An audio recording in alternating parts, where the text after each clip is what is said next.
7 to 8 months stroke survivor Kaya na Magararo. Paano po? Ay, sa dulo. Good day po mga idol. Ako po ang nakikita nyo sa video, yan po ay 7 to 8 months stroke survival mga idol. At dyan unang sinubukan ko pong mag-araro ulit. At ayan po ang kinalabasan mga idol, patigil-tigil.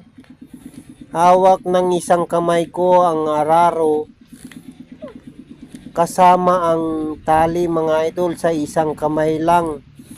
Kasi po yung kaliwang kamay ay yan po ang affected at hindi pa maitrabaho o maigalaw masyado. Naigagalaw na itataas pero hindi naman makahawak. Dahil sa kagustuhan ko ng magtrabaho mga idol, dahil pumasok na ang tag-ulan, ayan, ay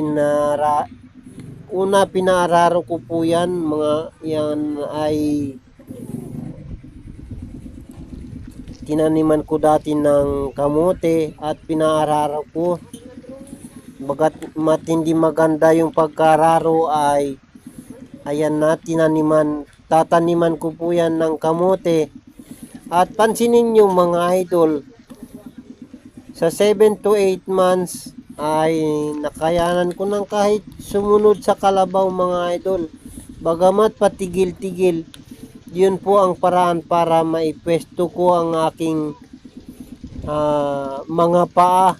Patitigilin ko ng sandali at palalakarin ko na ulit. Pansinin nyo mga idol, yung kamay kong kaliwa, wala pong hawak yan mga idol, kundi parang naninigas pa siya. Ganyan kasi kapag nahahanginan, na-expose sa labas ay, at saka kung namumwersa yung aking katawan mga idol, parang nababaluktot siya, naninigas siya. Kaya ang kailangan dyan, mga exercise, therapy, mga ganun mga idol. Pero wala po akong perang pang pa-therapy. Kaya sa susunod na mga video mga idol, yan po ang aking gagawin. Ituturo ko po mga kaparaanan. Isishare ko po yung mga ginawa ko. Abangan po ninyo. Salamat po.